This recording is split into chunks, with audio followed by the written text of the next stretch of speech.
You're a pretty clued up audience about Parkinson's, and I think you've been told in your programme that I have Parkinson's. But supposing we could take Alistair's 400 people off the street and bring them in here without the context of Parkinson's, what do you think you would make of the individual standing before you? Middle-aged man, not carrying too much weight, looks reasonably fit, perhaps an athletic type.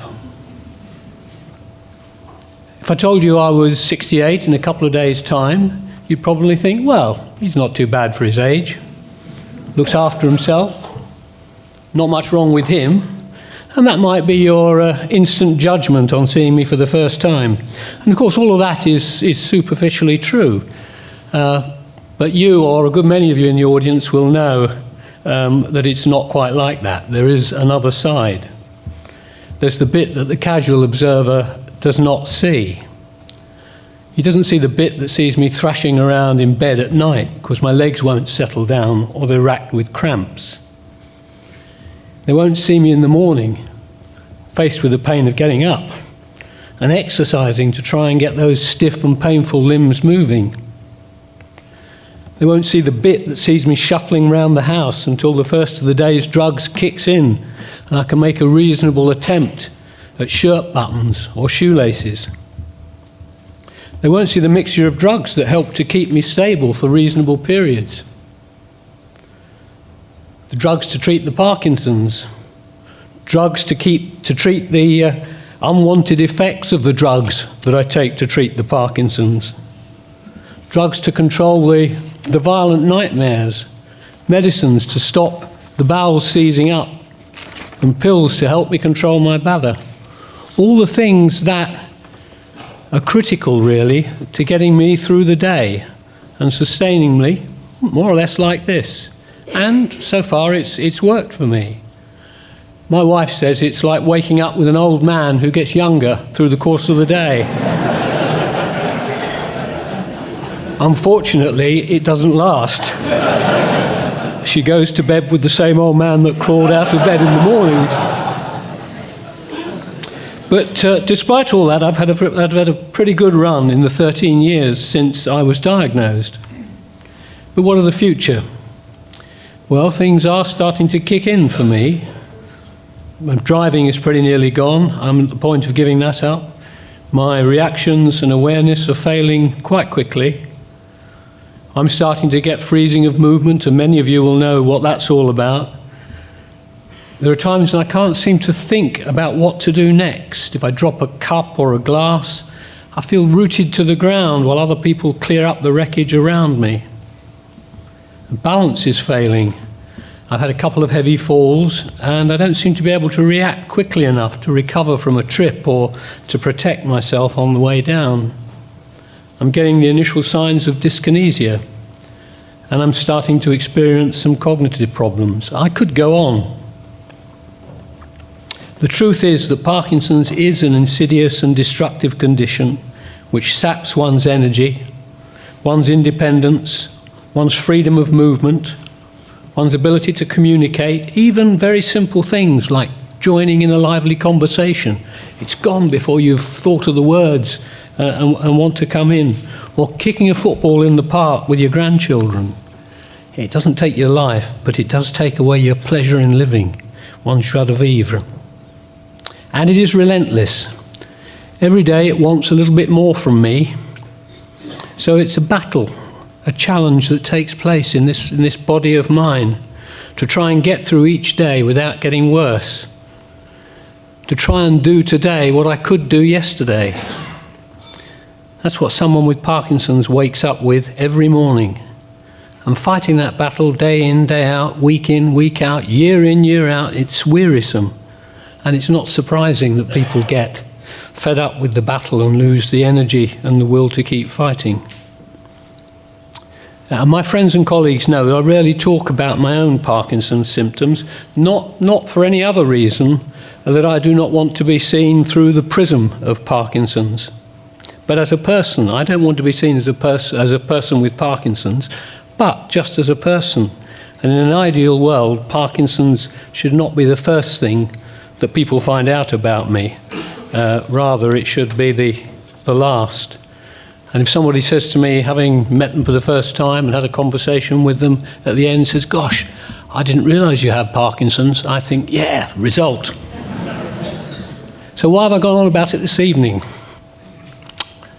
Because I wanted to put the reality of the challenge that people with Parkinson's face alongside the hope that research brings, perhaps for us, but certainly for the future.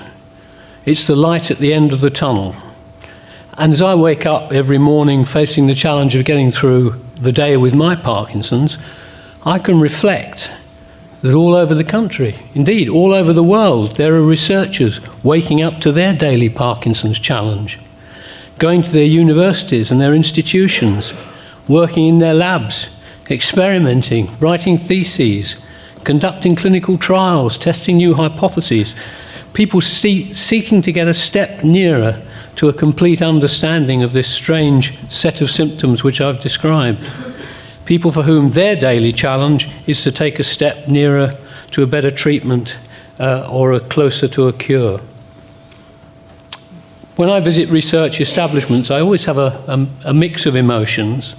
I have a sense of humility. People are devoting a huge range of skills, time, knowledge, even entire careers to understanding this strange condition which I have.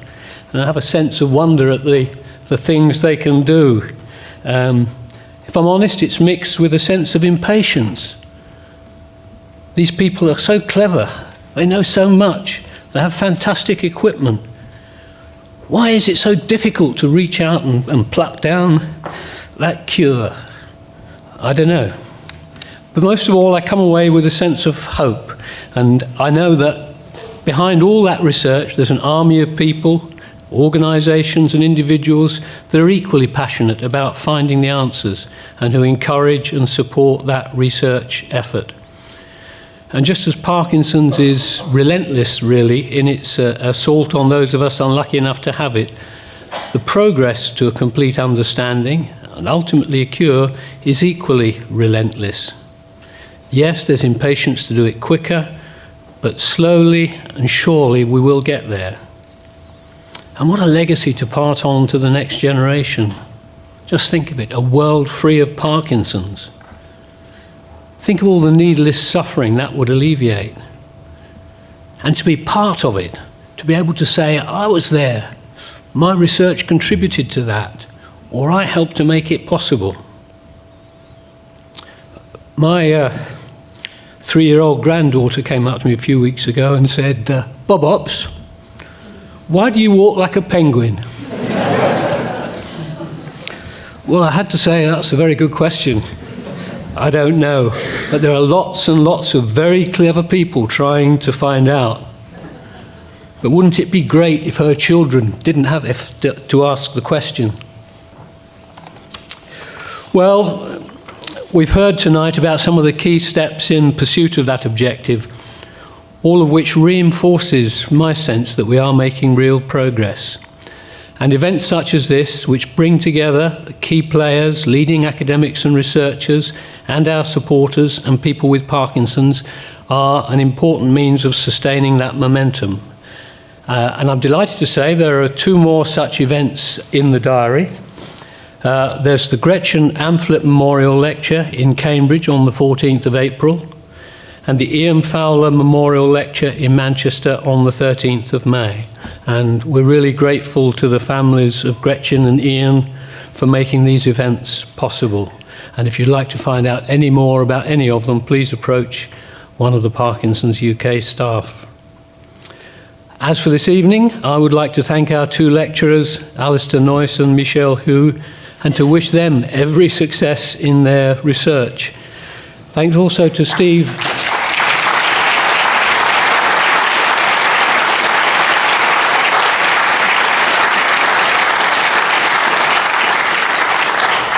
Thanks very much. Thanks also to Steve Ford and to Arthur Roach, our new Director of Research, and thanks to all the team with Parkinson's UK who've helped to make this event possible. Thanks to you all for coming. Thank you for your interest, and thank you for your support. Have a safe journey home. Thank you.